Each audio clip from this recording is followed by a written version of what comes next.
Hello, Internet. Gino, that Pinguino Grieco here again with another episode of Deep Listens. Today is our episode on Sometimes, Always Monster. Always, Sometimes Monsters? Sometimes, always. Sometimes. Always, sometimes. Always Monsters is the sequel. Damn it. Always, Sometimes Monsters is the ones we played. Yes, Always, Sometimes Monsters. Yes. I am joined, as always, that voice you can hear is the sound of Peter Elbow Busby. What's going on, everybody? I threw a lot of elbows tonight, actually, at Muay Thai, as I like to do.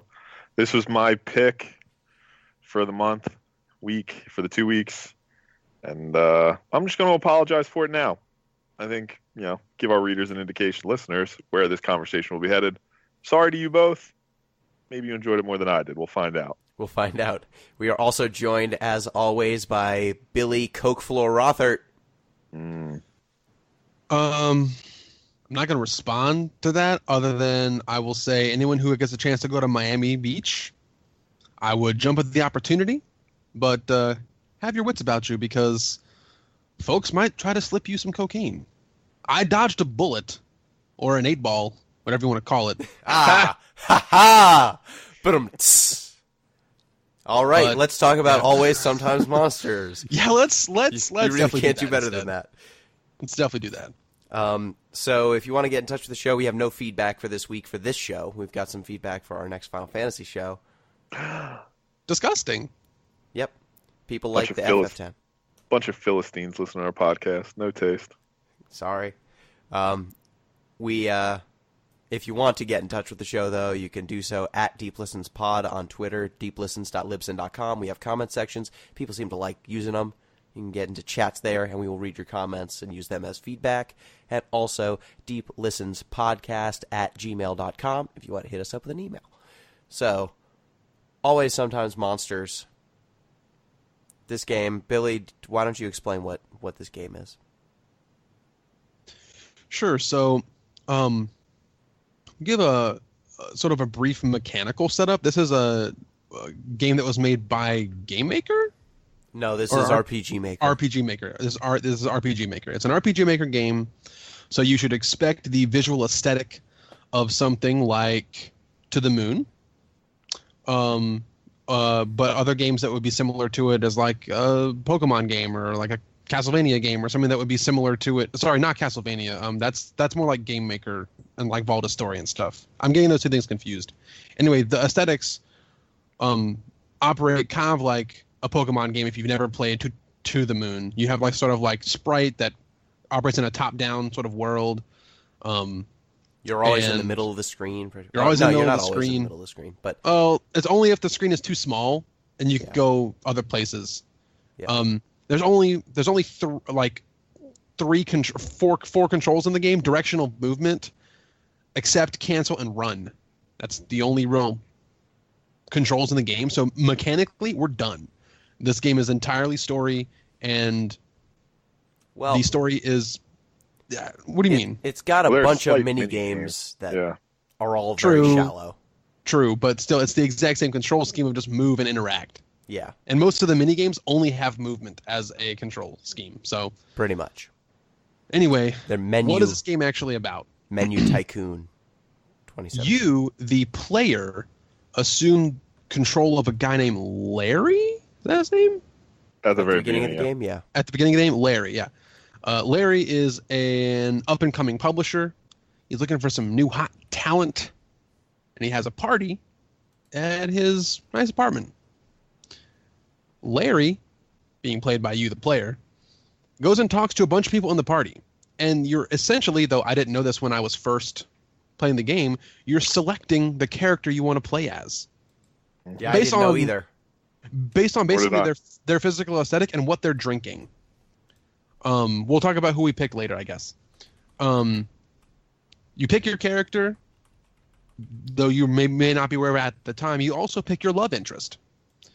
And from that point, a small story kicks off. You, the protagonist, now in your true character form, are an up-and-coming writer, and you have the opportunity to sign a contract to get a book that you're working on published. There's like a stipend or something, or they're going to grant. It's an advance. I stipend advance are similar terms, I guess. Funding from some other place. Completely different. To get your book finished? Man, I don't fucking know. Okay. Flash forward a year, and this advance to get your book finished is getting pulled because you haven't finished your book. Also, your love interest has left you, and you're broke. You can't pay rent. You get thrown out of your apartment, and probably will have to sleep on the street that night. So thrown into this situation, you, the protagonist, having come to grips with losing your lover, your book is not finished, your money source is gone, you're broke, you're homeless. We just sort of start the game there and go. How do you interact with the world around you under these circumstances? The game proceeds through these, I would call them like vignettes of character interaction that progress a story. Ultimately, the publisher has said, look, you're in a shit situation right now. Tell you what, you keep a diary, right? And you're like, yeah. At the end of 30 days, give me that diary and I'll make something publishable. Yep. So which is how book publishing works, of course. That's definitely. So we set off on this adventure, and we start having some character-to-character interactions, building relationships, making choices that quote-unquote matter. We'll talk about if they actually do or not. But yeah, that's basically where the game sets off. Now, first thing to mention is this game does take into account which character you pick and who your significant other is. So you pick both of those, and certain characters will react to you differently depending on which characters you pick. There will be slight dialogue changes, and so it is slightly important outside of just playing who you want to play and, looking the way you want to look when you play this game. But man, there were so many times in this game that I did not realize that I was making a significant choice until long after the consequences had happened. I just had to constantly be saving. What did you guys think of the opening of this game? Like, the opening framing device is like a dude someone getting held up at gunpoint by two people you've never met, and then it starts as a story that the person being held up at gunpoint is telling to the two hitmen. Which I thought was a clumsy framing device. It's super clumsy, and the worst part, not to jump to the ending, but the worst part is it just gets even more silly when you reach the end and supposedly find out who this person is and what their motivation was in this dark alley story.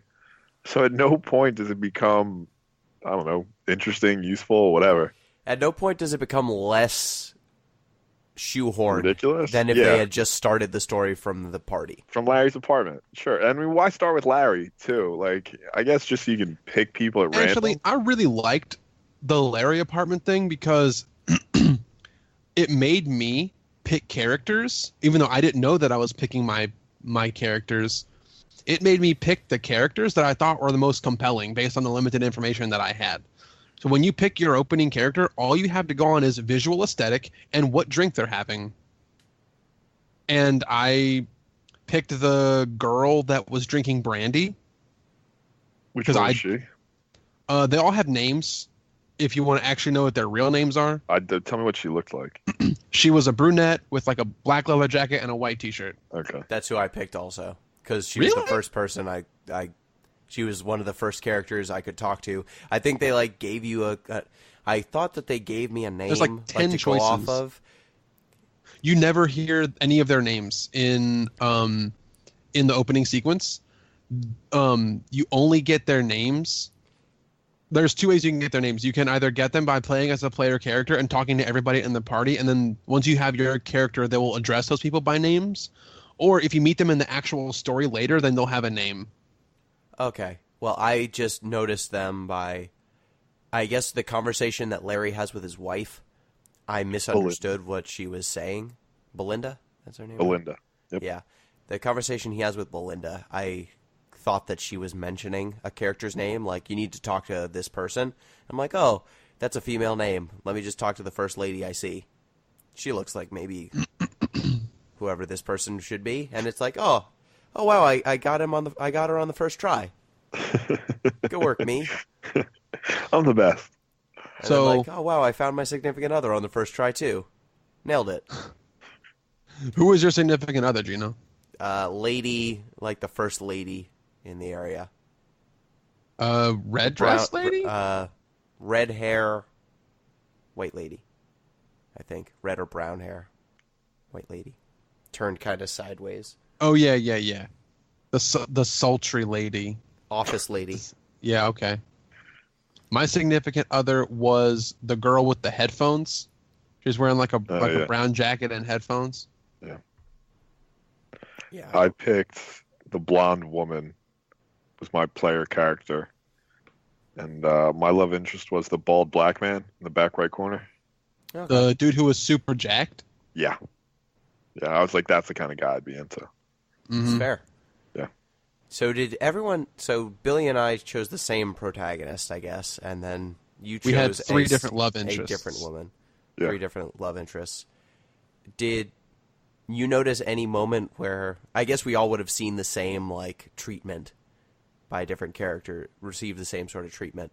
Though Billy and I guess, would have had some moments where people, like, treat you kind of shitty for being gay. They acknowledge that? Like, there's a change? Yep. I didn't notice any of those. I didn't get any snarky comments for being in a girl-girl relationship. There's a dude who you meet in the second town in Beaton. Yeah. Who's a union guy, and if you work with him, he will be like, "Oh, so you're one of them." Okay, yeah. I guess he uses like slurs regardless, but he didn't comment on it to me directly. Yeah, I mentioned. Did he actually mention directly like the homosexual negativity, or was it just like maybe you're reading too deeply into that comment? No, there was a point where you can say like, "I'm going to meet my significant other," and there was a choice where it was neutral, and then there was a choice where it just like said I was like my character was gay, and as soon as I mentioned that, he was just like, well, I don't, so that was not great, and that not that it wasn't great, like in terms of the writing of the game, I thought that was fine. I thought that was appropriate for that character who's kind of an asshole, a racist asshole. Gets his car shit on. Yeah, he gets his car shit on, and then. I think my landlord, was homophobic also. The landlord's just generally a dick. He's generally a dick, but he gets more specifically dickish, depending on if you're any sort of ethnicity other than white, and if you're gay. He's extra shitty to you. But I thought that those subtle changes were smart, and that's some clever writing that they had to write several times for each of these different characters, so that is not a trivial amount of work. I'm glad that they did it, but I found that once you got into the game, the sequences that they came up with I didn't like them so much. So you start out getting evicted, basically, from your apartment. Yep. Your landlord says, like, make $500 in a day or I'm kicking you out, and I don't think there's a way to make $500 in a day that early on. I don't think you could scrounge up the money. There's a sequence where it involves buying a lottery ticket and winning. Okay. Yeah. But you only have to go up by a little bit of money to actually come positive. I think if you also find some items that you can get early in the game and sell them, you can technically get your apartment back in day one. It's trivial to do so. But the smarter thing to do, I found, was there's a woman who's asking you for pills, because one of the jobs you can take is like working for Darkeith, your buddy who's kind of a washed up musician, and you can help him out. He turns things around later. He does, but his story is he's kind of a washed musician who's getting over heroin addiction, and his girlfriend's kind of a drag on him, and she's also an addict, so they have problems, and he asks you to help set up for his show. I decided to do that. You have the option of either helping him set up at his show or like talking to an old lady in your building. And I went with the Darkeith option. And then there's the old lady. Oh, you did? Oh, what's talking to the old lady like? Her husband's dead. So every year on the anniversary of, I want to say his death, she cooks his favorite dinner. Oh. Like super cute and super depressing, but not particularly financially lucrative. Although you You can rob her. That's part of how you get the apartment back day one. Yeah. You have to rob the old lady. Okay, I didn't do that. At Darkeef's place outside of the club, there's a woman who's like, I'll give you $50, go get me happy pills. And then when you get the happy pills for her, you can either get happy pills or eco-friendly, locally sourced pills. And those eco-friendly pills are made of $30 bleach. cheaper. They're $30 cheaper, but they will hurt her real bad. So, I did the same thing, but I also got her the nice pills. if you give her the good pills, she invites you to a threesome, gives you a key to her house, and then you have a place to sleep. Really? Yeah, it's great. Is there a threesome, or do you just There is sleep? Well, you don't actually No. join the threesome, but you are Okay. offered to join. You get to see them fucking for a while, though. Nice. That was interesting. Those That's pixels hot. sure do bump into Pixel each banging. other. Actually, the little old lady also gets laid. What? Does she really? Yeah, because you can peep through the hole, her door. You can peep through the keyhole, and you can see her just getting it. Huh. Okay. This game You can is- actually peep through lots of keyholes. There's usually and just people see weird screwing shit. on the other side. Like you can see people just like doing drugs, Yeah, this one or got banging. poking up, smoking some reefer. token up. But you can see the old lady in the beginning of the game just getting Good for her. it in. Good for her. Yeah, her. good for her, old lady. Good for her. But yeah, that was what I did to get a place to sleep. Was I dealt drugs to or I was the intermediary, the drug mule The for coyote. This, I That guess. coyote's people smuggling, isn't it? No. Oh, you're Yes. right. No, I it's was- a mule then. I was the Yeah, it's drug a mule for this girl at the party, and then that gave me a couch to sleep on. And then I started using a guide because stuff got weirdly arbitrary about what I needed to do shortly thereafter, and so Yeah. I just didn't know what the heck to do. After like the first day when you get evicted, Larry contacts you and gives you that deal with the journal, and then he'll hook you up with a place to work. I worked for the journalism place. What did you guys do? I also work for the journalism place. I did copywriting. Okay, weird. I don't know. Weird choice for you. Yeah, part of my Now, path. can I ask you, Pete, if you chose that route, did you have a conversation with a character named Jack later? Yeah, so at Yeah. the copywriting place, What was the You first can, mission for the copywriting place? so the first is just sit down, like write copy. So you had basically 4 options. You had to write it for Island Buzz Soda, and you'd pick among like 4 options from like, okay, what's the headline, what's the body, what's all that. You then look into Jack's desk, and you find an empty box of ammunition, and you can decide to report it or not report it. I reported it, but the guy, you tell he doesn't really do anything about it. And then you talk to everybody else in the office, and there are basically 2 options. And people ask you for advice, and it basically boils down to, should I be nice to Jack? Jack or Jake? Which was it? Jack. Jack. Should I be nice to Jack, or should I be a huge asshole to Jack? And your options are, no, be nice to the guy, be a total dick to the guy, or you make up your own mind, buddy. Don't let me tell you how to live your life. So I just told everybody to be nice to this guy because it seemed the obvious thing to do. And then if you do a good job, you can make $300 copywriting. Well, the journalism path is it starts with a thinly veiled attack on video games journalism, Oh, very nice. which I enjoyed. You go to the SUNY, like SUNY, movie theater, and they want to build a new movie theater that's coming into town. They have a few movies that they're showing, and you need to talk to a PR person and figure out what's the scoop with this new movie theater.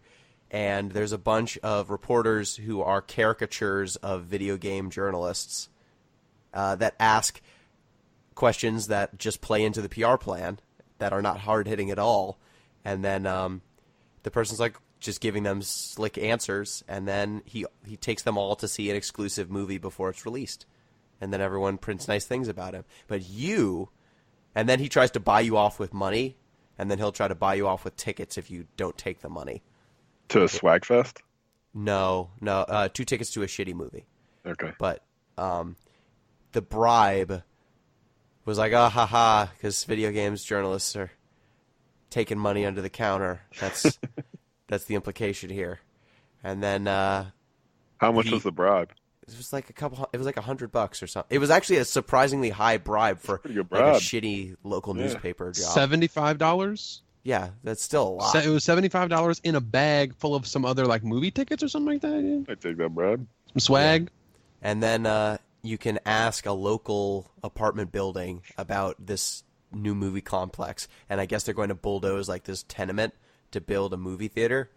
And if you listen to everyone, you can then write up a story exposing that Sunni is going to knock all these places down and displace people.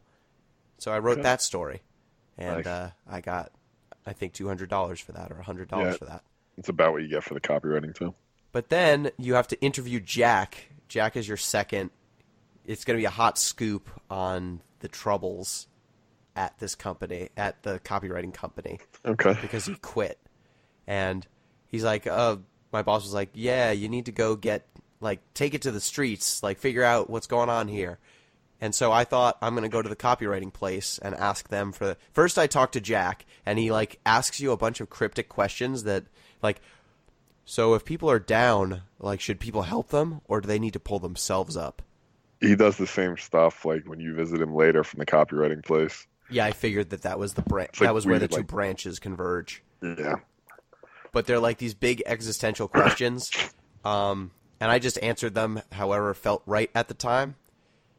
And then he's like, "Oh, thank you for your help," and he let me leave. So then I went to the copywriting place and tried to ask questions, and everyone was like, "Oh yeah, there was this dude. He was a lunatic. What a monster!" And I'm like, "Oh shit, he's gonna fucking kill himself, isn't he?"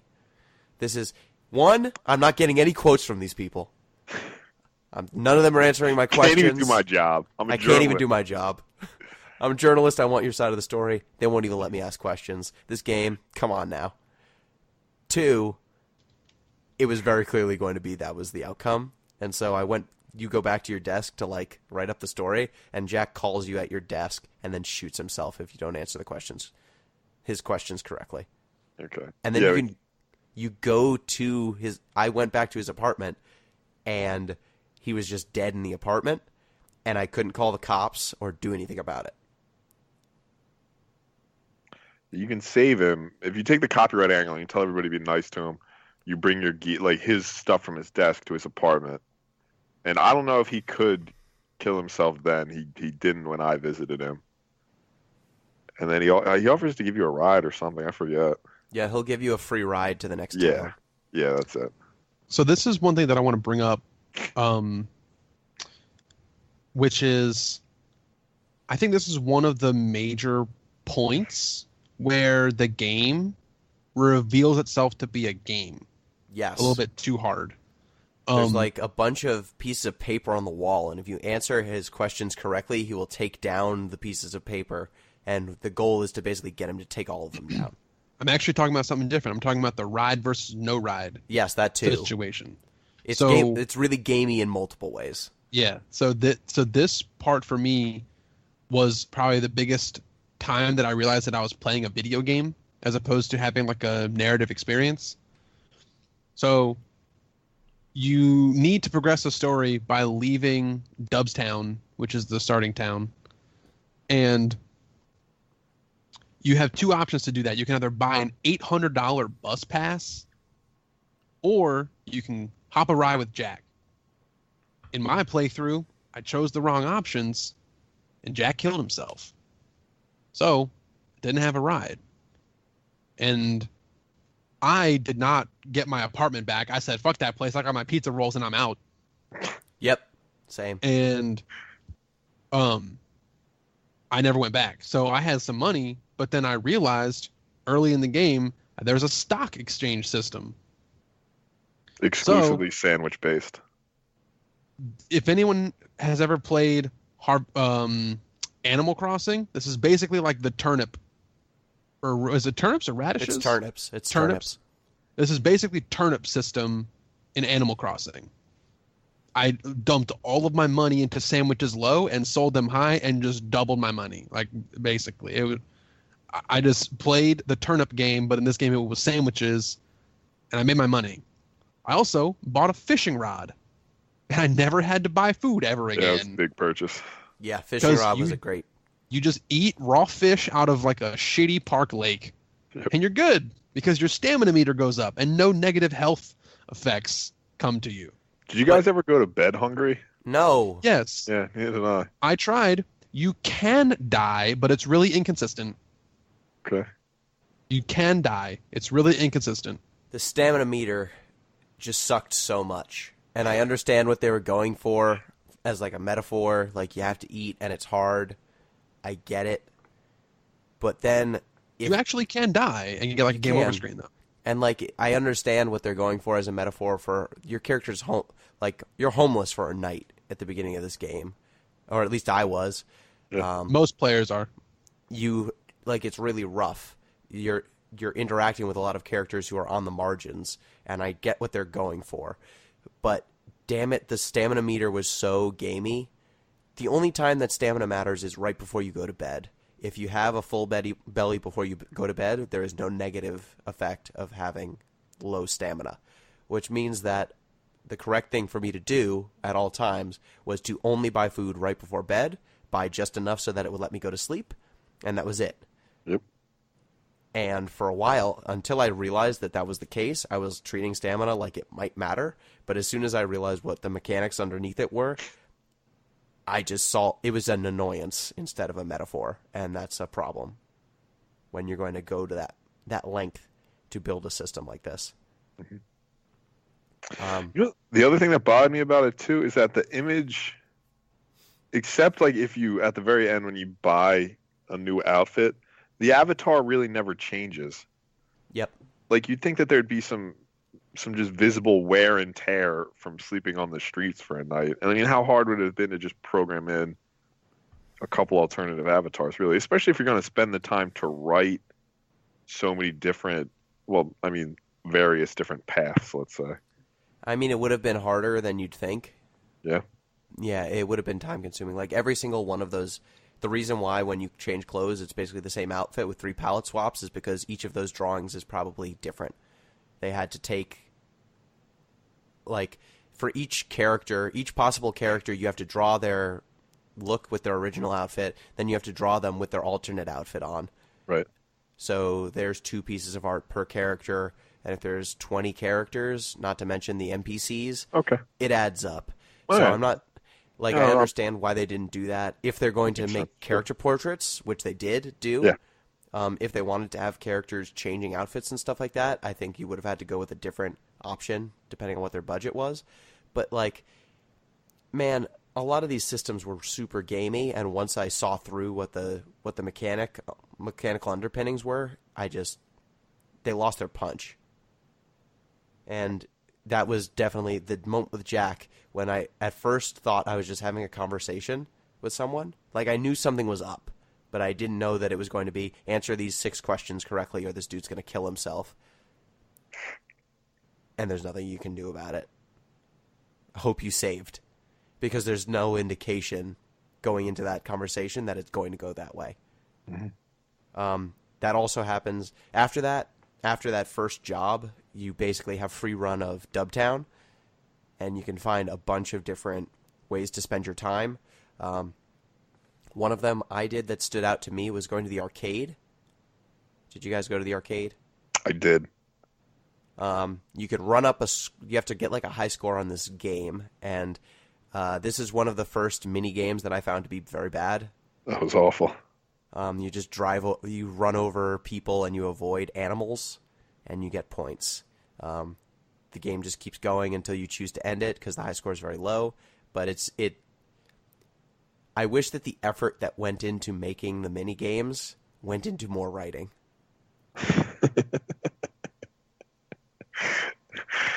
However much. That's fair. I mean, however much the mini games. I think the only good mini game in the entire thing is the boxing one. And even that one's like shallow. It's like rock, paper, scissors. Yeah. It's elaborate rock, paper, scissors that is still largely random. Yeah. But, like, that's not great. But once you beat the high score, you get this ticket to Swagfest. Swagfest? Swagfest 2017. What? No regrets. Woo. And you meet Chance. He wants to be a rapper. and he wants your Swagfest ticket, and he'll give you $100 for it, he says. And when you go to Chance's place and he gives you your $100, his stepfather comes out with a gun and accuses him of robbing him. But what's the stepfather's name again? Do you guys remember? I forget. No. I forget his first name now, and I'm annoyed. He's the popcorn man. You guys didn't talk to the popcorn man? No, what popcorn man? So there's a guy on the street. We'll just call him Jim. He's Jim the popcorn man. And when you talk to him, he says he sells popcorn and nothing else. And he makes it very clear that he only sells popcorn. Oh, and then he lays. Yeah, that's his dad, and then or his stepfather, and then he lays uncle. Yeah, uncle, and then he lays claim to the popcorn trick. Whereas, like, if you're at a movie theater and you cut a hole in the bottom of a thing of popcorn, so you can then basically sexually assault someone. I did not know that. Yeah, that's the dude who you buy the Happy Pills from. You buy Happy Pills. So he does sell something other than popcorn. Yeah, it's drugs. Yeah, he sells the Happy Pills. So it turns out you probably didn't interact with that because if you didn't sleep at Haley's, you wouldn't know. Yeah, I tried to buy popcorn. It's a real Bodega Dreams situation. I don't know if you're familiar with that modern reimagining of The Great Gatsby. Sure. Yeah, there's a dude who sell hot dogs, but with your hot dog you get heroin. Nice. So they're not selling heroin, they're selling hot dogs with free heroin. Yeah, you just get a sample with it. Yep. So legally they're cool. But yeah, that he comes out with a gun and holds you and Chance up, and then if you don't give him his money back, I assume he kills his frickin' nephew. I gave him his money back. Yeah, so because I'm not a monster. I'm not about to watch this kid's brains splattered across the lawn for $100. He does get he actually gets his chest blown out and he falls into the pool, and then the pool goes red with blood. Okay. And here's another situation where, you know what? Always Sometimes Monsters is a great explanation, because you would have to be a monster to not make the choice to give him his money back. You know, you can also shoot the guy at the beginning of the game, and the game just ends. Shoot him. You know, when you're in the alley and you're like a hitman and you run into the dude, you can just shoot him and the game ends.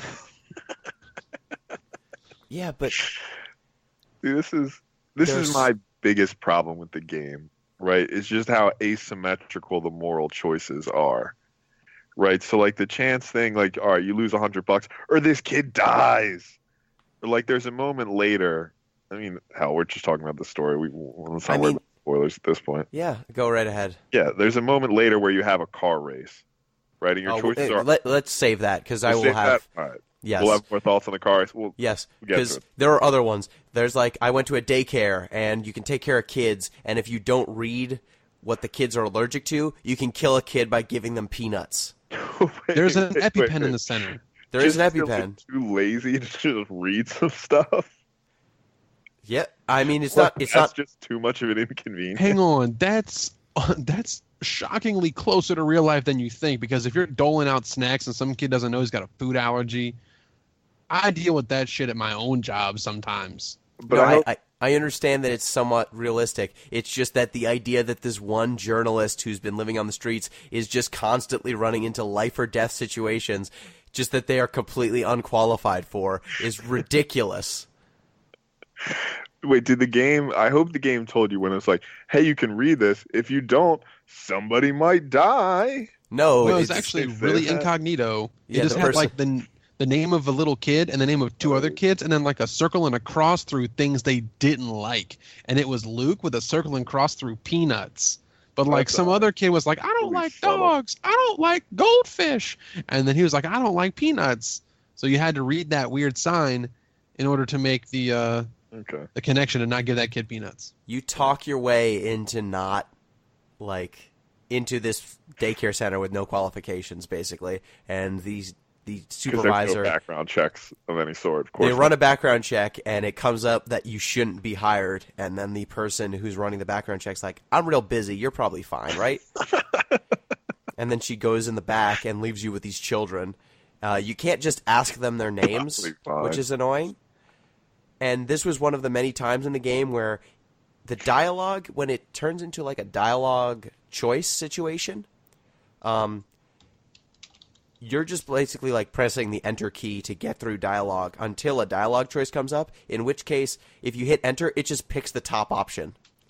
Yeah. So multiple times in this game, I made a dialogue choice without knowing there was a dialogue choice coming because I read the text bubble before the options popped up. And so there were multiple times where, like, Darkeith, your heroin-addicted, like, musician friend, I answered one of his questions. I think he was asking, like, should I get back on heroin? And I think I said yes because it was the top option, and I was just pressing enter to advance the dialogue. And he ends up in the fucking hospital because I made a choice because I hit enter too quick. That's bad advice. Yeah, it was bad advice. I knew it immediately. I was like, oh, I wish I could go back, but my last save was 30 minutes ago. Oh, well, guess he's going to end up in a hospital now. There's Darkeith in the hospital, and you can, like, choose to blackmail a doctor to get him treatment. Yeah. Which I did. I blackmailed the shit out of that doctor. As did I. But I was a little upset, so the doctor has some photos on his computer of him engaged in some, let's say, non-traditional sexual practices. And I was like, well, why do we got to kink shame the doctor like this? Let the doctor enjoy his, fetishes in peace. Yeah. Maybe that says more about the doctor than anything else.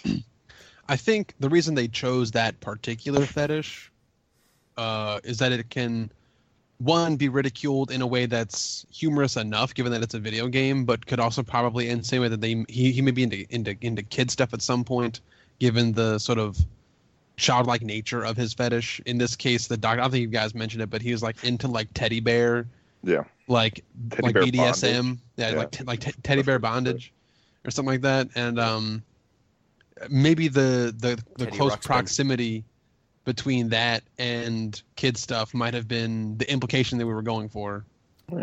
Teddy I could see there being motive behind blackmailing this person, like, hey, you're doing fucked up stuff, not just here's your kink and we're shaming you and blaming you for it. No, I get it.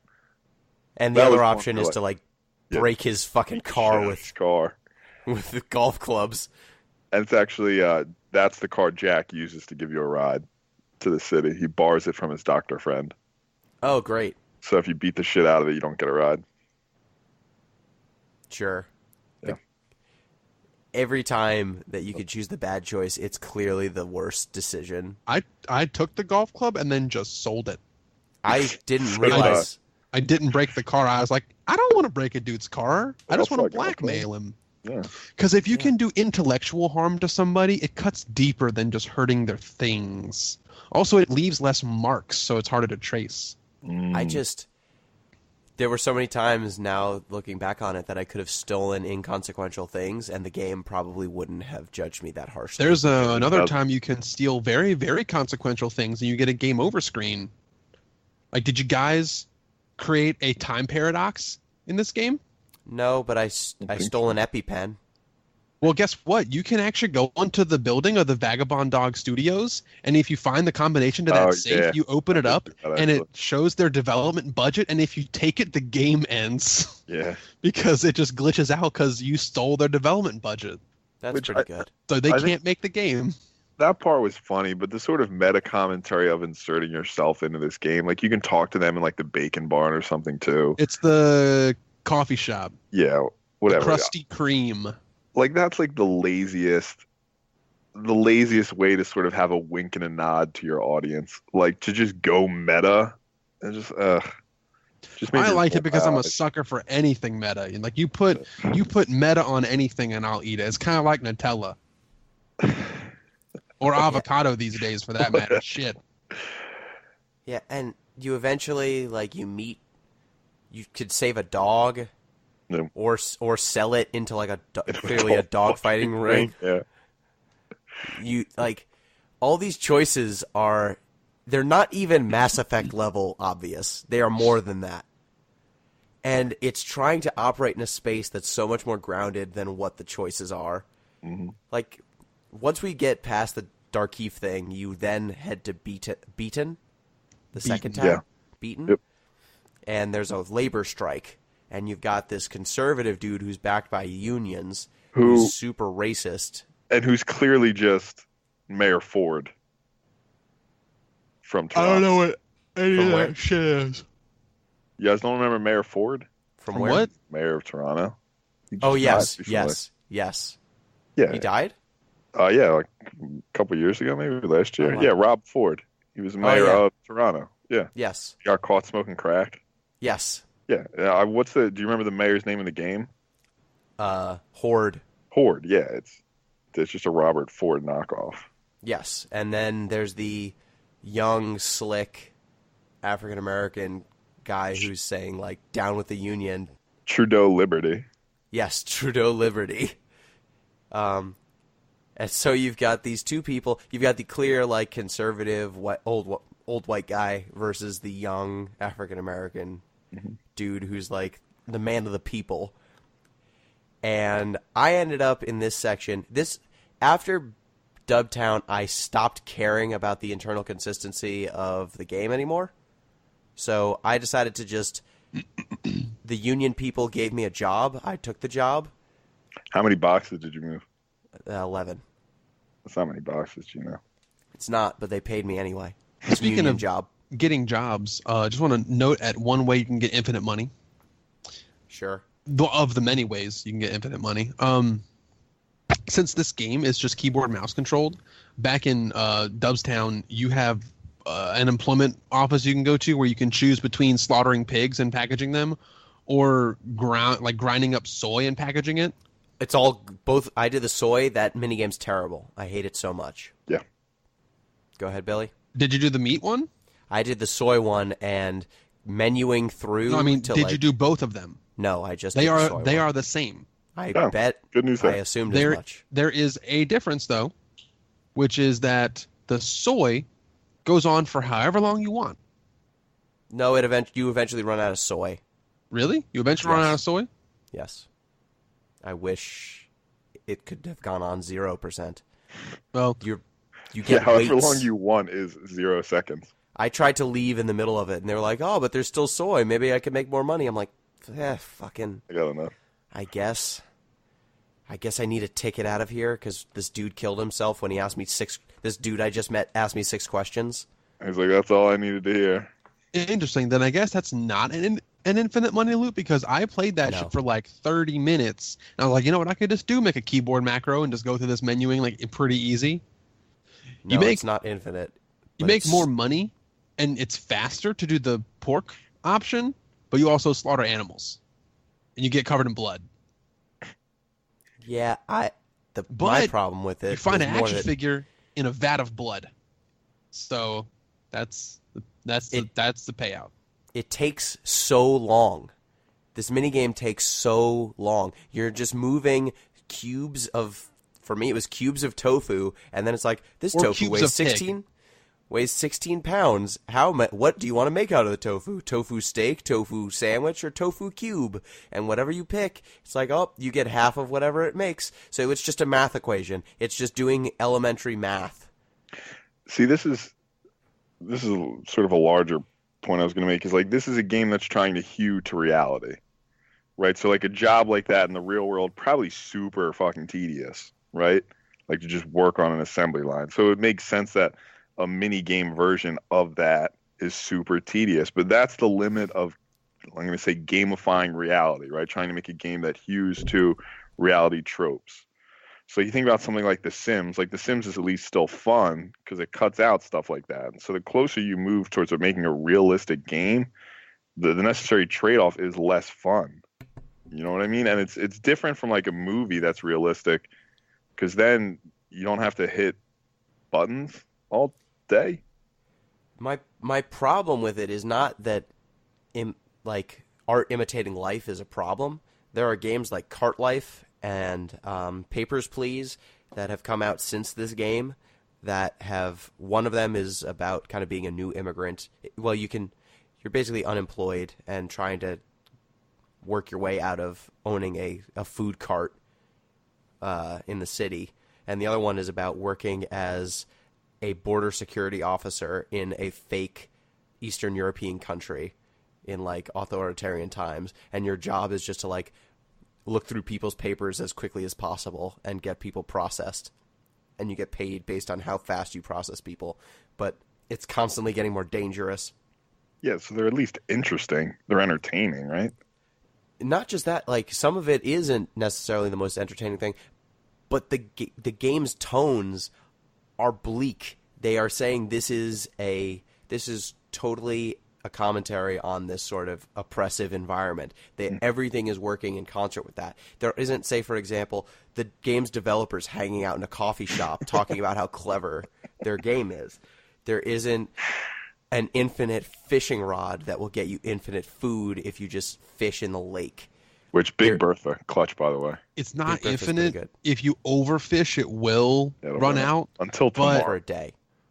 But it's not infinite. But like there are so many just little wink nod. You can't, on the one hand, be this super bleak gamified version of reality that's trying to comment on what life on the margins is, and at the same time be operating in this like fantasy reality where, oh, it's a biting critique of video game journalism. Oh, it's also like this slapstick comedy. Oh, but we also have this section where it's you've got little kids you got to hang out with, and there's an EpiPen. Oh, crazy. It's doing so much, and so much of it poorly. And I think what bothered me the most, I agree with everything you're saying, and I think what bothered me the most is that if you want to have these sort of moral choices and you want to act like they're serious, like there has to be more towards walking the straight and narrow than minor inconvenience. Like I played this game as a pretty much moral individual the whole way through, and it was still super easy. I mean, I guess difficulty is not the point, but if you want to make it hard to be good, especially when you're on the margins, there needs to be some sort of consequence to being good.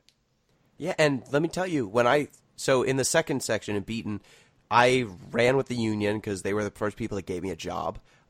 Then you get in with the Union and you're asked to rig the election in favor of Horde. And I just did that because I figured that would give me a free ticket out of town and would get me out of there fast. So you did walking through the vents? Yes, I did walking through the vents. That I'd minigame say that's sucked. the worst part of the entire game. The hacking minigame was it's like bad Frogger. It's like Frogger, but what if the cars never moved? Yeah. And you just had to go around them. Like why? That's it. Why? Sure. And it's the same thing every time, and they kept talking it up like it was you need to really practice this. Yeah. No, I don't. I've played a video game before. But some dude, when you get to like the control room's like, look, neither of these people are the answer, but you shouldn't do this anyway. I'm like, don't freaking lecture me, random. Who the hell are you? What? And then I rigged the election, and Trudeau Liberty immediately turns out to be a shill. Yeah. Like a corporate shill, and he was like a 2-bit thing. And so they have just this paper-thin political commentary. Like, both sides are bad. Guess everyone's shitty. Guess democracy's meaningless. Thanks. Great observation there. You mean this cartoonish racist. You have a choice between a cartoonish racist and someone who's secretly a shill at all times. Those are the two choices. And you know what? I guess in a really cynical view of what modern politics looks like, sure. But the commentary that it's all bad, so why deal with it, is just the most facile critique. Offer an alternative or something. I don't know. Anything else. But I decided to rig it for the first person who offered me money. And then I got to embezzle like $200 for rigging it. Mm-hmm. And I didn't feel bad about that because the game was then like, oh, by the way, both people are so shitty that it doesn't matter what you do. Great commentary. It made me think long and hard about my relationship with democracy. Then you get out of Beaten, you go to Salt Town. How do you get out of Beaten? I bought a ticket. Yeah, I just bought a ticket. Yeah, you meet Larry and his wife. They're in trouble in Beaten. It's very clear they're going to get divorced. Yep. I did not hang out with Larry's wife. Did anyone decide to hang out with Larry's wife? No, she seemed kind of like not a cool person, honestly. Yeah, I hung out with her and it was miserable. We went to go get haircuts. and she got a haircut, and she was super mean to everybody who worked there, which, I mean, Kel Surprise. Did she blow more of the money she didn't have? Yeah. No. Actually, no, because she started complaining and was super mean. So she didn't have to pay for her haircut, but she was banned from the salon for life. So sort of a wash. Great. Yeah. So I avoided that and instead said Good about move. rigging an election. Good move. Did anyone decide? So you can hose down the car that gets shit on? Did anyone hose down the asshole racist? Yeah. What happens with that? He gets mad for a second, and you're like, well, you're not covered in puke anymore. He's like, yeah, you're right. Hose down the car. Nothing. Okay. I was expecting that would be more contentious if I hosed him down, but... No, he doesn't care. Okay. Damn it, I should have hosed him down then. Oh, well. So we're in the third city now. What was the Third third city city, called? Salt City. Salt City. There you go. Because it's hard scrabble, salt of the earth. Mm-hmm. There's a freeway right down the middle of it. Yep. It's got a church, a strip club, and like no jobs. And yet again, Boxing I gym. get the criticism. I get what you did. Yeah. Did you guys go to the strip club?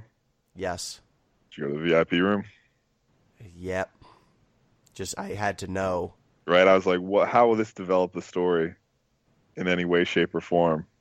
Billy, how accurate is the strip club? Given my vast, diverse, and knowledgeable experience of all 1.5 strip clubs that I've been to, spot on, That's exactly how it goes. Yeah. There's an empty room with 4 women in it, and they all tell you like a vague affectation that they've taken on, and then they don't even animate really. They just kind of stand in front of you. Just turn around. It only costs And they just $20 though, so It's real cheap. I think Okay. Cherries was the best. I don't remember their names. I just remember that I was wondering how they would make stripping work in this RPG Maker game, and the answer was they don't even move. Nope. Which is hilarious. That's appropriate. Just because it's the only one I remember. Cherries was, you know why they call me Cherry? Because it's always better when I'm on top. That's a good one. Yeah, it's pretty good. Solid. Yeah, not bad. Yep. So in Salt City, you meet Mark, who's your like childhood uncle or something. Yeah, like cousin / babysitter. Yeah, he's Yeah. some relation to you, and he's And now a he's a preacher preacher. now. Yeah. And he wants you to he wants to drive you to San Vardano? Vardano, I think where so.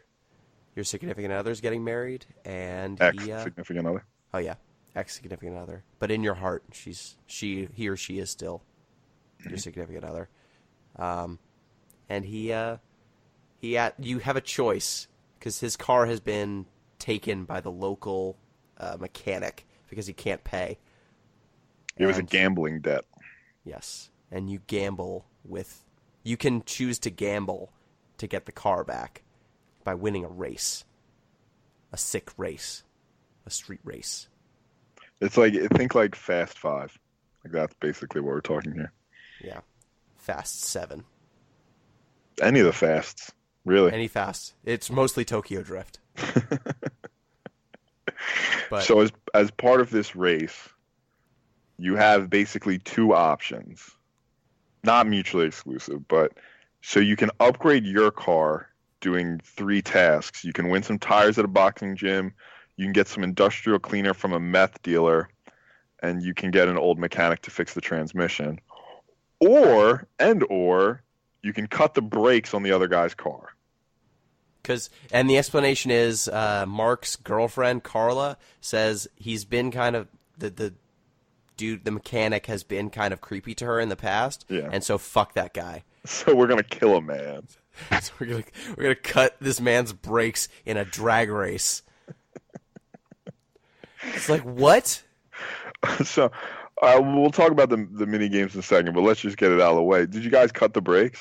No, because that's stupid. You mean these like 3 relatively simple tasks? Instead of doing them, I'm gonna fucking kill this guy. This guy's brakes. So I didn't cut the brakes either, but I looked up what happens if you do. And I mean, obviously enough, he goes full speed into a tree. His car crashes, bursts into flames, and all his kids who were there watching the race circle around and say heartbreaking things. And then later you see them in the cemetery in front of their dad's grave. So I didn't do that. Good. And I know that Gino's just like getting, like, he's stretching. He's about to go in on this game. And I have some good things to say about this game, but at this point, I'm going to just step back a little bit and grab an umbrella because the shit's about to come down. Yo. Good opener. The three games that you have to do. There's like, who are the hecklers from the Muppets? Yeah, I forget. I'll look it up. Something in Waldorf. Yeah. Those two. You meet two old dudes who are just rip-offs of those two characters. Yep. Stedley and Waldorf? Something like that. I'll get it. Yeah, they're just rip-offs of them. So the person Statler. who you need... Statler and Waldorf. So they're just a rip-off of those two. And one of them you need to talk to in order to get a transmission. And you basically talk to him, and you need to get him lottery tickets so he can pay off a debt and stay in his home. But you can just choose to steal his money or, like, keep the lottery tickets because, screw an old man just for no good reason because money's not a thing in this game. The hell with him. Sure. Then there's a section where you need to get the meth stuff, and then they ask you to smoke meth to prove that you're not a cop. And that's kind of funny, except, it's just ripping off Breaking Bad. The dude who asks you to smoke the drugs is just named after a character from Breaking Bad, and he repeats a scene from Breaking Bad pretty directly. So that was great also. Those are two characters out of these three missions that are just rip-offs of things from other better things. And then the third one is you go to a boxing gym, and you need to fight in this rock, paper, scissors boxing game that you kind of know what the different...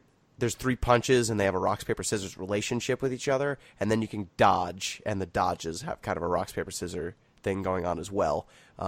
And mostly you just spam whatever you think the character you're up against is vulnerable against, and then you dodge whatever you think they're going to throw.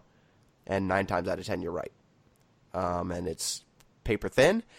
But once you unlock that, you can get prize fighting, and this gets you tires for your car. You unlock prize fighting, and did you guys prize fight? Probably the easiest way to make money in the game, yeah.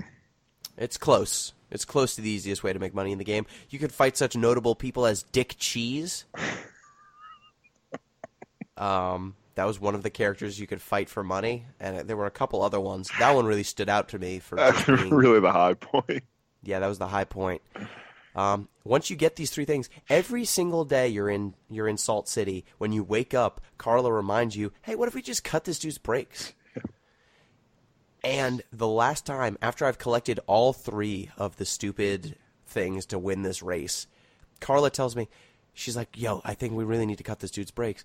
And my character's like, I got all the pieces. She's like, oh, wow, you did it. But what if you don't win the race anyway? Wouldn't that be bad? You wouldn't get to be able to get to San Bernardo. Wouldn't that be terrible? And your character's like, now that you put it that way and you've explained it in this particular way, maybe your idea is a good idea. You should probably kill this guy, yeah. The argument is the same every single day, and it's never more compelling. And I was like, no, I get it. I get it, developers. You're trying to make this into a compelling, which choice is the right one, which one's correct, kill a guy or beat him fair and square.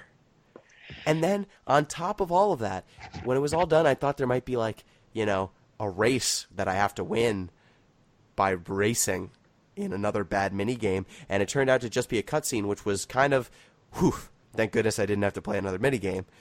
But also, you've done all this work, and now you just watch a cutscene play out in the most involved thing that this game has you do. It's a situation where I feel like it was a lose-lose. And they lost.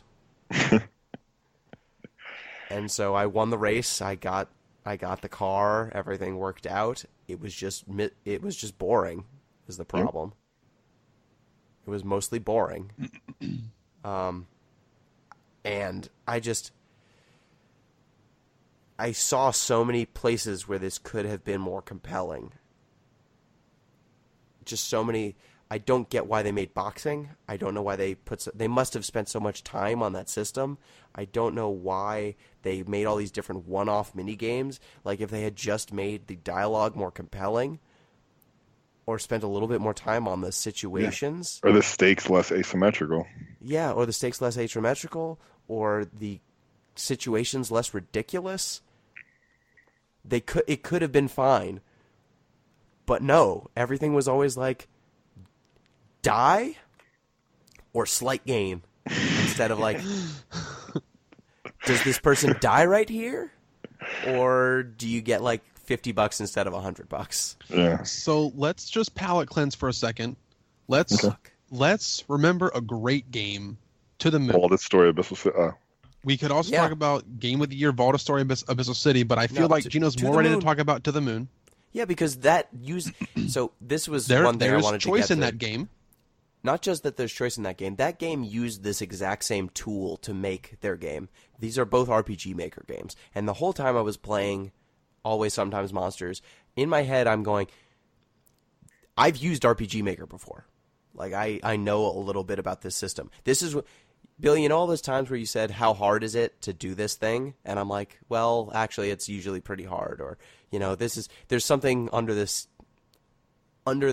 hood that makes this a little bit more difficult than you think. This is one of the only times where I've used the dang tool that they've used. And if you have a tool that has a strength and a weak, every tool that you use has strengths and weaknesses. You know, you're not going to use a guitar to do surgery. It's not what a guitar's for. That's not what it's good at. You could use a guitar to do surgery, but you shouldn't. This game tried to make so many different action sequences in their minigames, or like they created like Math Blaster level minigames, and it just felt like this is not the right tool for this. This, like, RPG Maker is a lot better for like narrative expression, like long form narrative stuff. Forward to the moon. There, To the Moon. You know what? That was a great use of it. But for some reason, I don't know why this game wanted to lean into all these different ridiculous minigames. And it's just such a detriment. I don't get it. Like, there were, at the end of every single day, you had to like choose whether to write or not in your journal. And I think that choice is kind of trivial. It should have just been you write a page in the journal. Yeah. And you know why? And the choice was like, the only time I didn't write in my journal was because I hit enter too fast. Yeah, I just forgot. I forgot that you have to press down for a second. I guess it's like a document your sins kind of thing. Like, are you going to be honest with yourself today? But I don't know. It's like this journal's supposed to be what gets me out of debt. And so that's my thing is this is one of the games that I have the most understanding about what it took to make it, and I see what they were going for, and I see that they had good intentions, and I think their heart was in the right place, and in some moments stuff really works. Like, I thought that the Darkeef stuff when he was in the hospital was probably some of the most compelling stuff in the game. I thought at the end of the game, some of the flashbacks were pretty okay, like showing how your relationship fell apart. That's all pretty okay. But the moment-to-moment gameplay, where you're just trying to earn money to get places, the analogies are just so bad. They're just so thin. And it's like sub Mass Effect. And that's a game that is really overt about what these choices are and what their stakes are. So, Billy, you were going to say something. Sorry to cut you off. Can you help me remember where I let in? You were talking about To the Moon, mentioning To the Moon. And so yeah. Off of that. I think you just kind of went on and made the point that I was going to make, but from the Gino perspective, where you were just still really, really mad at this particular game. So I won't rehash everything, but I will say that in a game where where the tools you have limit so many other things. What's left has to shine, and I think that To the Moon was trying to put a lot of impact into what looked like simple choices, and it worked really well. This game was always trying to put a lot of impact into what looked like simple choices, and it didn't work quite as well in some points. Other points were okay. Like, I thought the Darky Viper relationship was really cool. I thought that was cool. That was simple choices that worked out great. I think this game shines in the first third of the game because that's where they put all the crazy shit in the second 2/3 of the game, as if to say, not all the crazy shit, but a lot of the crazy shit. Yeah. It's got, like, as if you had to build up to a big climax of crazy shit. So when the game was kind of more tame in Dubstown, and it was still kind of tame in the second city compared to the rest of the game. Beat Town. Beaten. They were kind of tame in compared to the last half of the game, and that's where I think the game shined a little bit. It did lose a little bit when it got into weird, crazy stuff, but I think this game wasn't so far off the mark. It just went so over top of itself. It like jumped the shark every time it went to a new town and had to just keep one-upping itself with crazy shit. Yeah, but like even Viper, like for me, I don't know about you guys, Viper and Darkeef, depending on what answers you give to some of the situations, either Viper or Darkeef could end up being the person in the hospital. Was it all Darkeef for all three of us? Viper. You had Viper? I had Viper in the hospital because I got Darkeef off the stuff. Okay, I had Darkeef in the hospital. In your situation, did they end up going to rehab together? Yes, but for this, I don't know about you guys, but for my situation, Viper, you have the conversations with Viper about getting off drugs and going to rehab, and one of the choices you could tell her is to have her kill herself. Like, you can seriously just tell her that? Yeah, you should kill yourself. Jesus. What the fuck? Like, what is that choice? Why? Like, one of the choices is, like, rehab. Like, you should break up with him. You should both go to rehab.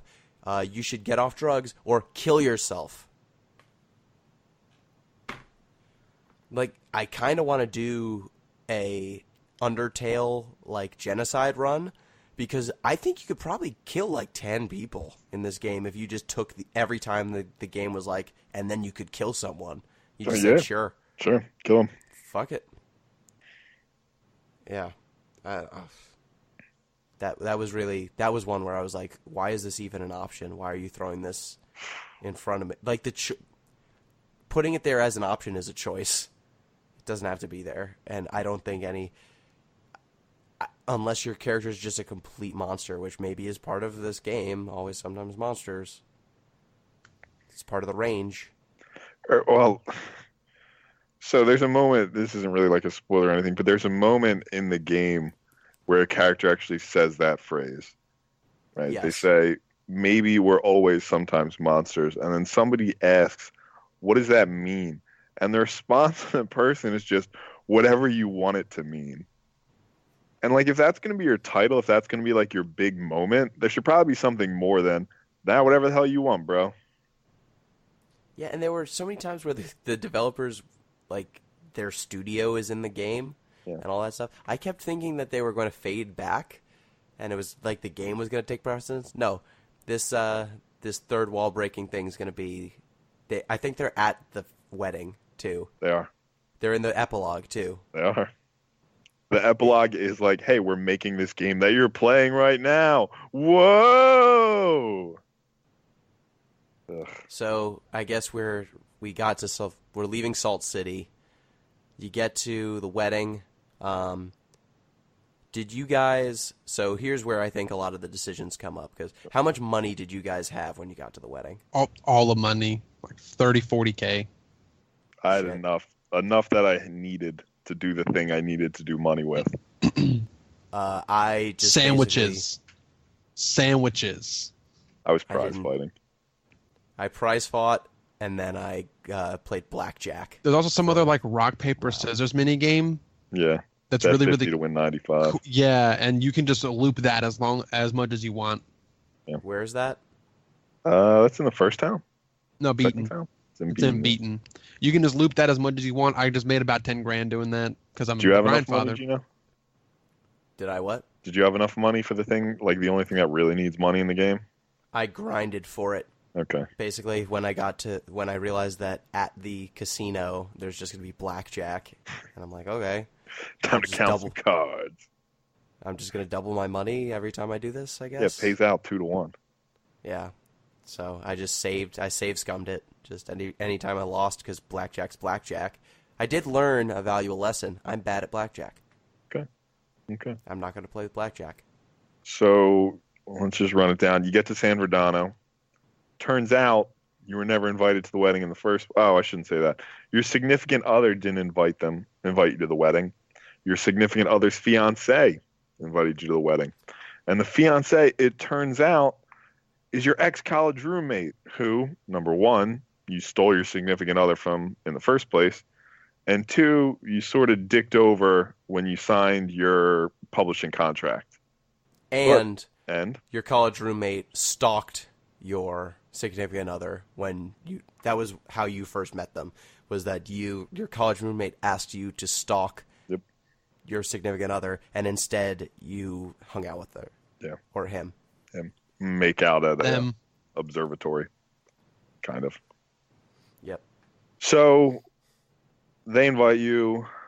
They want to patch things up. You go on a bachelor. Well, we were all women, so a bachelorette party, I guess. It was a bachelorette for me. Yeah, it was a bachelorette for me as well. Wait, it wasn't a bachelor for you? Because wasn't the 'cause significant other. The significant other was a guy, but so his fiance was a woman, so we went to the bachelorette party. Yeah. Yep. So you can go on the bachelorette party, sort of patch things up. You come back, and it turns out she has racked up some considerable gambling debts. What a nightmare. Mm. But this is after. There's actually a moment I wanted to talk about. Okay. Absolutely. When you first get to your significant other's, your significant other's adopted mom. Right. I skipped something fairly significant. You're right. Reads your whole frickin' journal. Yeah. Before you go to the bachelor or bachelorette party. They thought it was a manuscript. And she then proceeds to have oh my God. a moment that I'm just going to call from now on a St. Peter moment at the pearly gates, which it seems like almost every game that has a decision-making, like makes decision-making a considerable part of it, has at some point, where it's like, okay, let's account for all of the choices you've made. Oh, I thought you were going to say something, but nope. No, I just sneezed. Okay. So let's account for all of these choices that you've made, these terrible choices. Why did you blackmail this person? Why did you steal this thing? Why'd you kill this father of 5? Yeah, and it's just like every single one. I'm just like, some of these decisions, yes, I get, in a certain context it could be viewed as wrong, but in certain contexts maybe it's right. Life has gray areas. Oh. It's just tedious. It's tedious. It's so long. Super weird that they read your journal in the first place. What sort of person would read your entire journal and then point by point mention every single thing that you did that was morally dubious and ask you to account for them? But then at the end, too, go, look, I don't really care. They can make their own decisions, but... Yeah, I'm not going to tell my daughter or son or whatever any of this. I don't actually care what your justification is for any of this. I just had no one to talk to. I was very lonely. So why'd you turn down that threesome? I would have cut the guy's brakes, but whatever. How come? Well, I guess you're soft. Yeah, so that I hate that contrivance now. It's happened in so many different games. This is probably like the third game we've played that has done this. It happens a little bit in Life is Strange. I think it happens in The Walking Dead. And it definitely happens in Fallout 3. Mm-hmm. So I've just seen this so many times now, and this is the most No, Fallout 3 is the clumsiest use of that I've ever seen. But this is probably the most inconsequential version of it, though. Because the guy's just like, yeah, I'm not going to tell anybody about it. Yeah. I guess it has bearing on the ending, but...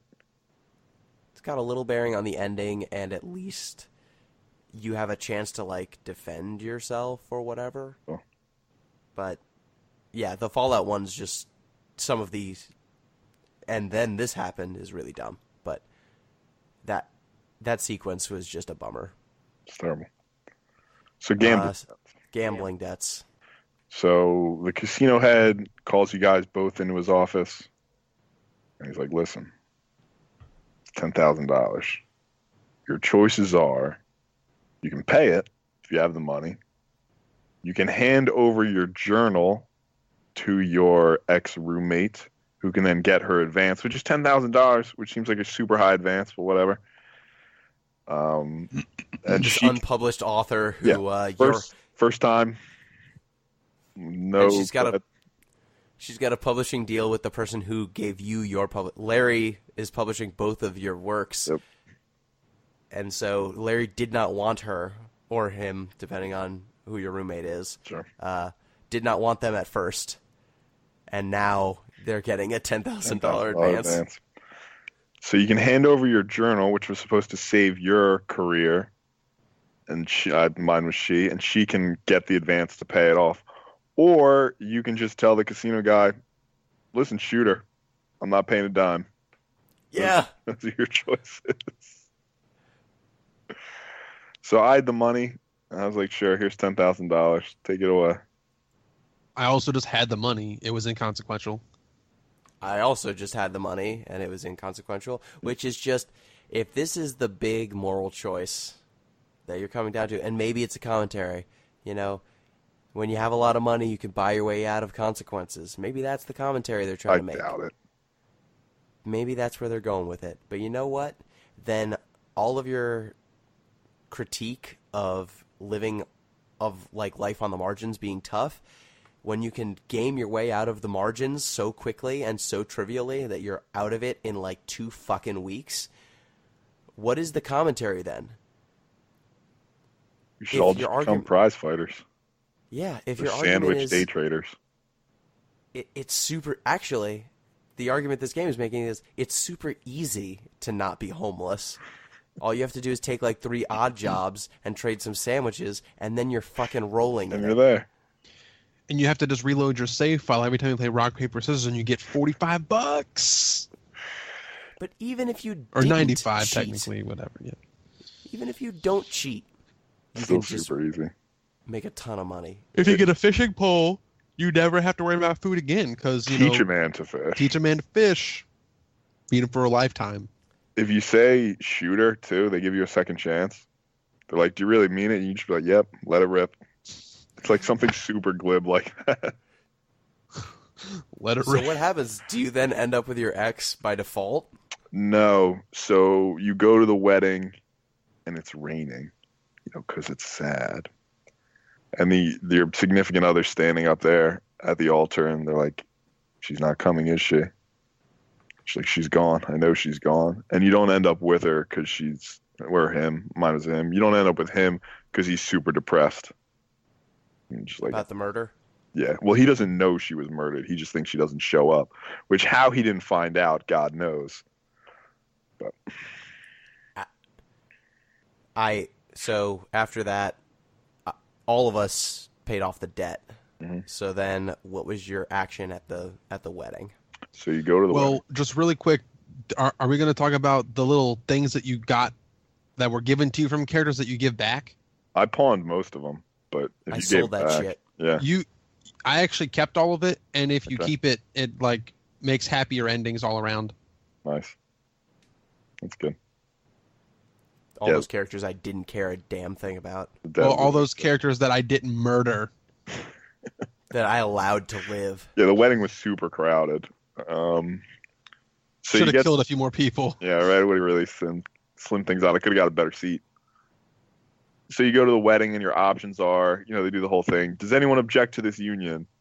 And you can breathe in you can do nothing, or you can object.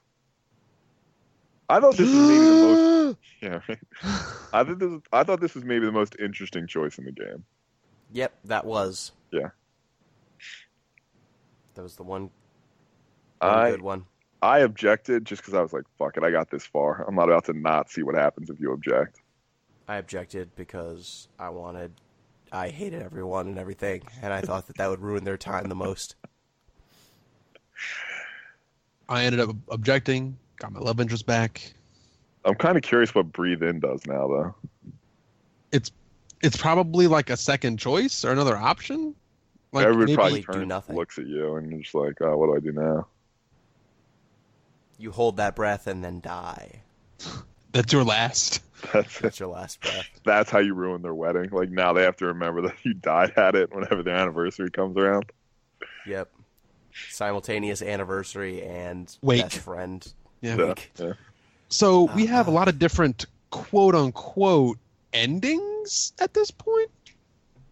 Many of which just end up with you with your significant other in some state of like having a book published or maybe not or whatever. And it's varying levels of marital bliss. Varying levels of marital bliss. If you were a good person. Yeah, if you're a good person. Of other ones, you might be unhappy. I don't know. And then it looks like all the other non-significant other choices end up you being homeless. Or like... Getting shot in an alley. Like... If you don't choose your significant other, you almost don't have any good options left. This is the part where I want to jump in and have a critique of the game. Jump away. So, I didn't really have any problems with the bullshit mini games.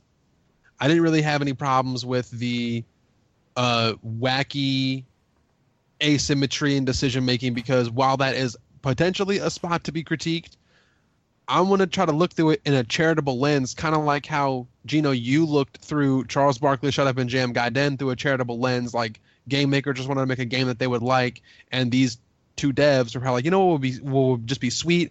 This, like, minor story arc. And you know what? I respect that. That game didn't take itself seriously. Does this game take itself so seriously? There's devs that are just joking when it wants to. This game's so meta, guys. I feel like that's them pointing at them and saying, wait, we're not being that serious. You can't do that and then also have people on the streets shivering and telling you about how rough it is living on the streets and sleeping. Let me just back up. Can't. I don't want to go down this out. Okay, go ahead. I want to make my actual point, which is there's two parts of the game where we had that second person point of view problem of, well, like, shit, I wouldn't do that, so now I'm disconnected. And it's in the very beginning of the game and the very end of the game, where in the very beginning of the game, you go to this party where you get the contract for your book, and then you flash forward a year, and now your lover has left you, and you're a deadbeat who hasn't finished their book, and you're broke, and you're homeless, and all this bad shit has happened. I want to know what happened in that year, because shit doesn't just burn down overnight. You see the breakup. But you don't see the millions of little things that led up to that, because sometimes, people just fly off the handle and break up, but a lot of the times when a relationship ends, it's a massive accumulation of small things, not something huge. Sure. And so, from the very start of the game, I've had my lover leave me, and the game was just telling me, you don't know what happened. You don't know if you started this or they started this or what, but just go with it. Your lover left you. I had to really put up my suspension of disbelief and say, okay, sure, I still care about this. When me as the person would have disconnected. I mean, even in my real life, if a relationship that I'm in ends, I either end it so amicably that the people that I'm with stay friends with me, or I move the fuck on and don't dwell in it. There was a problem. Yeah, there was a problem. We broke up for a reason, probably. So don't get in that shit again. Now, I've broken that rule once or twice and learned the lesson, but still. Then at the very end of the game, it seems like you have two options, but really your only good option is go back to your love interest. And I really object to that being what looks like the only really good option, or at least consistent good option, because when I started this game and got about maybe an hour or two into it, I was like, all right, we're making some choices. They're probably going to have some kind of impact later in the game. Here's what I wanted. I wanted you to have a binary choice at the end of the game where both endings were good. You just chose what kind of person you wanted to be. Do you either pursue your love interest, or do you make a new beautiful life for yourself? Using all the experiences that you've gained and stuff that you've learned in the last 30 days. And maybe if you choose to not go back with love interest, they live happily together, because that's how shit works in real life too. It's just generally a shitty way to live too, to like expect. I mean, I guess Gino's the only one of us in a successful relationship, but to expect your significant other to solve all the problems in your life, or like yes, the only thing that makes you happy. That's not how any of this works. No, it's an incredibly shitty way to live. To the fact that I, in the last 5 months of my real life, have been engaging in the dating scene and have only recently come to the self-examination that dating somebody for the wrong reasons or pursuing somebody for the wrong reasons is probably one of the most emotionally irresponsible things you can do with like a person. Yeah.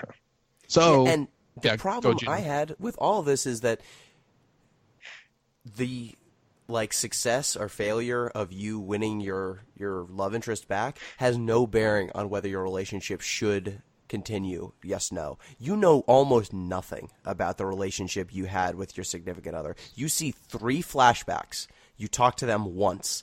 You get like no snapshot or idea about what the hell your relationship looked like. It looked loving in the 3 flashbacks I got, but one of them was like when we fell in love. One of them was the day my book deal got signed, and then the other one is like the day we broke up.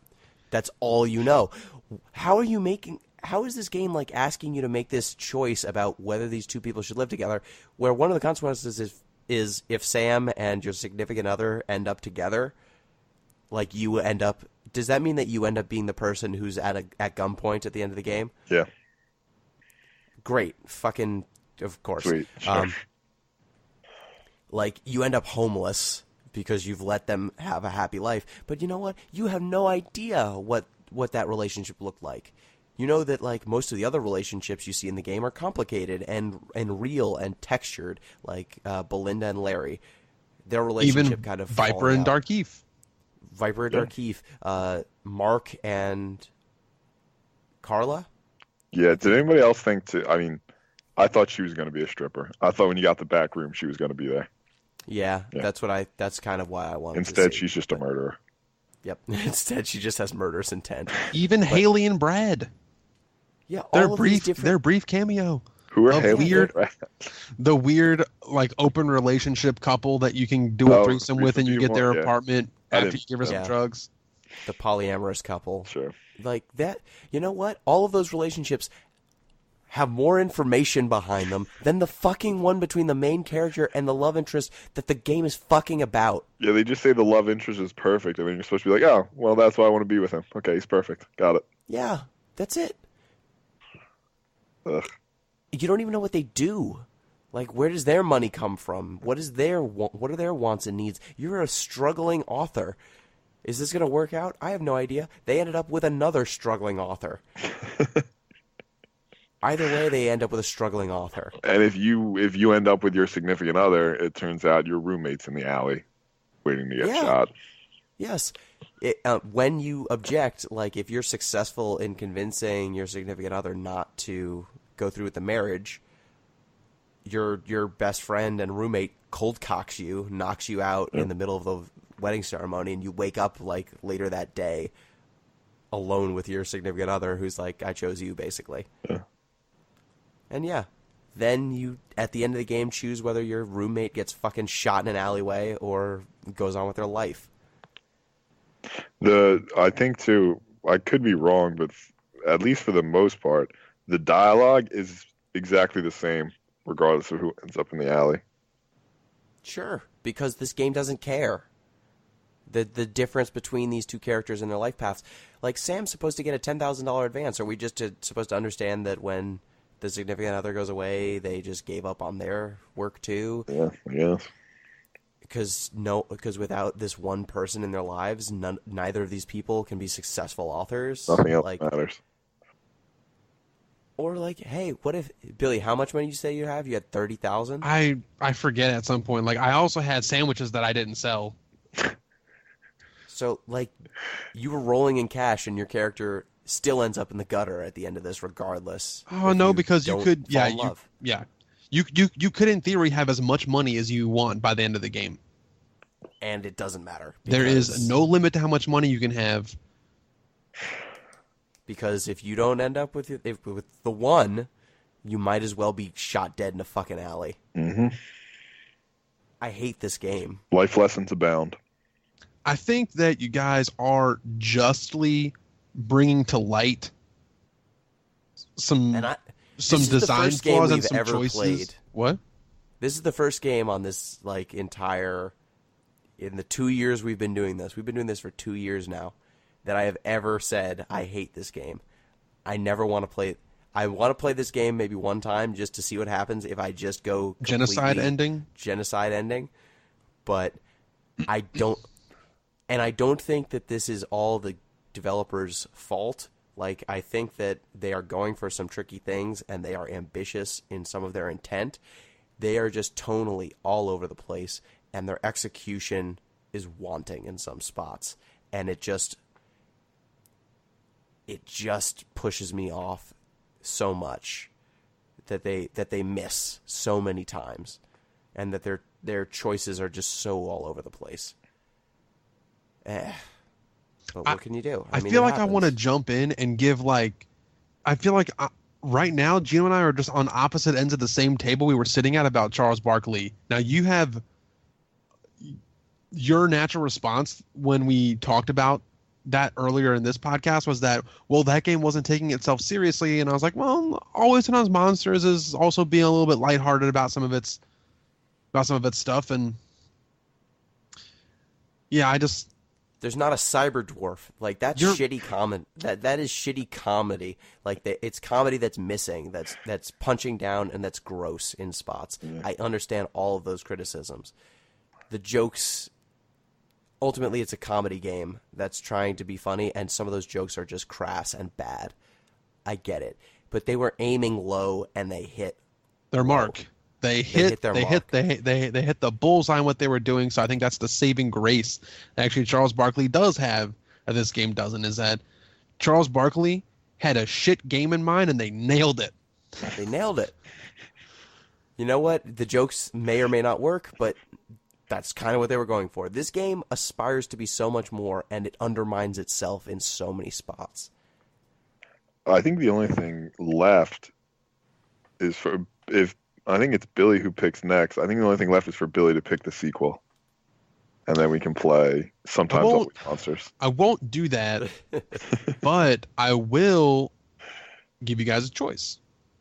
Ooh, okay. So it's time to pick. Pete gave us I guess we should do final thoughts. Yeah. No, I wasn't trying to jump the gun. I just. If anyone has final thoughts, go ahead, and then I'll do our call to commentary, and then. Yeah. I will say that this game.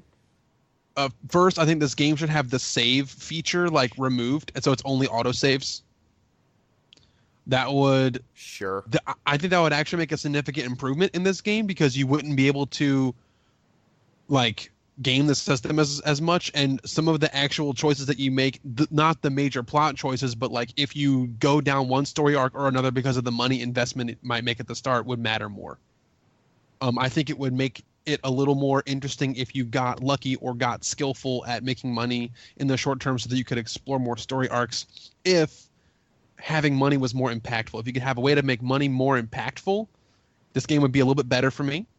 And I think removing the natural save and having only autosave, like Dark Souls style or something like that, is the way to go so that your decisions are sort of forced to matter a little more. That would also pain me because when I play this game, I went with my gut instinct every time first and said, I'm going to pick this one no matter what happens. But I always reloaded to just explore the other option and see what would happen. And most of the time, I didn't do that for every single choice in the game. But a lot of times I just explored multiple options to see what would happen. Auto-saving only would hurt me there, but I think it would make the game overall better. I think that this game made me ask a lot of questions about myself, and it hit me in a specific time in my life where it struck a chord that rang true. So maybe just my personal context made me have a better experience with this game. So I don't look down upon it as much as you guys do.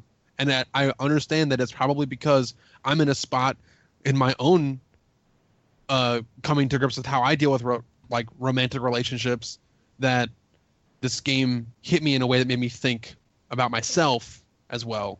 So I see the same problems you guys see, but they don't hurt the experience as much because I got something that was sort of non-game related out of it. That's fair. Pete, last thoughts? Yeah, so I won't rehash the sort of criticisms we've made already. We've done a pretty good job of that, I'd say. So I'll just do two things. One, I did hate this game, so I just want to apologize to you guys for making me play it. Sorry, bad choice on my part. It happens. So, secondly, I think the best part of this game, and I think this will indicate something about the game, I think the best part of the game is the title. Always, sometimes monsters, it's just a cool-ass phrase, right? It sounds nice. It's sort of nuanced. You have to unpack it a little bit. And, it says something about the game that when the game suddenly decides to throw it out there, the response is, shit, it means whatever you want it to mean, bro. And, I think that just says everything you really need to know about this game as a whole.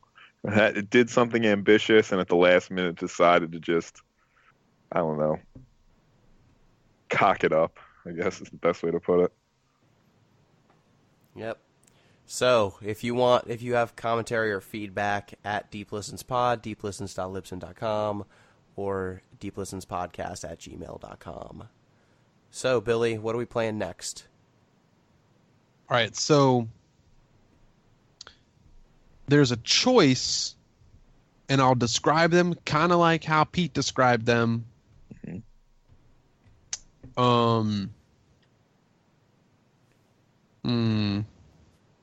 We've got option 1, which is a game that is another game in a long list of games that were basically just designed for me and everything about what I like in games. Okay, so it's a Metroidvania platformer. Got it. There's lots of shit to pick up. Not necessarily, but close. But close. It is also going to be... so it's going to ring very true in the style of games that I like to play personally and that I have picked before. Alternatively, we could play a game that just has no flaws and is perfect in every way and is a palate cleanser, but... Didn't we already play Kingdom Hearts? Got him. No, I'm actually trying to play Chain of Memories here. Oh no! Nice. That's it, guys. No. So let's do it. The options are very, very mainstream game with, in my opinion, absolutely no flaws. A couple cool things to talk about academically, as it is a game that is part of a larger franchise of games, a very well-known franchise of games. But it's just completely perfect in every way. Or a game that just sort of fits my model and is considerably shorter, but would be pretty neat to talk about. Can I game the game here and see if I can, based on your descriptions, guess what game you're thinly... I will straight up tell you 100% if you are right. Okay, so the second game is Ocarina of Time. Nope. That would be my guess, too. Ooh. Dang, that was my shot. Yeah. Nope. Shoot your shot, baby. The first game sounds like another platformy Metroidvania game, so Shovel Knight? No. Well, Pete, what do you want? Perfect game or Billy game? My vote would be the perfect game just because there's probably more interesting things to talk about. Yes, I would go perfect game. All right, guys. I don't... And then maybe we can hate it and we'll make Billy feel bad. Yeah, this game has no flaws. We've played Dust. We've played... what was that? Was that one? The swords and shit? Hyper Light Drifter. Hyper Light Drifter. That game was good as shit. Story. They are good. I'm just saying. Not that good. What? I liked Hyper Light Drifter a lot. I liked it a lot too. Man. But I feel I like actually we played a lot replayed of that, Billy and games. I have 100%ed that. Or I'm That in the doesn't middle of surprise me at 100%ing that. No, I haven't finished it yet. So I'm still in the middle of 50% 100%ing it. I'm probably 80%. Okay, so what were the two what are we games? playing? What are the doors, and what are we playing? Well, you chose. Wait, Pete, did you reveal what the other game was? No, I don't No. know what the other game is. No. When you gave us a choice, did you actually tell us what both the games were going to be? They were. Yeah, they were. I mean, I can tell you again, but Yeah, I forgot what they were. Doesn't matter. I'll probably pick one of them next time I'm up. Anyway, since you chose the perfect game, right? Yes. All right, the next game we're going to play, my favorite game. I play it every year for the summer. It's a perfect summer game. Magic Pendule: The Quest for Color. No, but that's coming up soon. We're going to play Super Mario Sunshine. Okay. You motherfucker. Okay. This game is so good. I play this game at least once every summer. This game is no flaws. It's no Luigi's Mansion, but all right. It's no Luigi's Mansion, but Super Mario Sunshine. What was the other? What's your problem, Gino? I just need to acquire Super Mario Sunshine now. I don't have that. It's I'll like get it. I have a it's GameCube. it's $3 maybe at the store. Like, great. It's probably not expensive. No, it's not. And it's What was the other it's choice? great. Titan Souls. I don't know that one. Yeah, that is a Billy ass game. That is a Billy ass game right there. It's a Billy ass game. Yes. It's a real He's ass an ass motherfucking man. Billy game right there. Titan Souls. Cosmo Kramer, the ass man. All right. So next time up, it's going to be Super Mario Sunshine. You were wrong. It cost $35. Wait. Dude, well, I would believe it because that game's fucking good as shit. And games that are good and get old get more expensive. Sure. The Flood. Oh my god, I'm just getting so hyped to play The this game. cheapest one is 30 something. I'll figure it out. It'll be fine. You got it. Okay. No Thank flaws. you. Thank you, Billy. Thanks everybody for tuning in. Had a pretty fun time with Always Sometimes Monsters, even though it missed the mark on some things. Hit me in a point in my life where it just sort of mattered a little bit more. Thank you, Pete. Always a pleasure talking to you guys, even when playing the game itself has not been. And before we go, Persona 5. Did we want to do a long running thing on that? We can. As another back burner game? I would be down with that. Maybe we should filter it in after you finish Final Fantasy X. Or if Final Fantasy X for some reason has a hiccup or something, we can filter it in. Yeah, So we could tell our probably set a listeners point, to- maybe get like one podcast in the bank, and then we'll just Tell them to look start out. that whenever When we it feel happens, like it happens. So yeah, we're gonna start a long running Persona 5 series because that game's long as shit and it's fun, and I love to talk about it with people. So we're just gonna do that. Let's do it. Check that out, and next time, tune in for Super Mario Sunshine. Till next time, peace.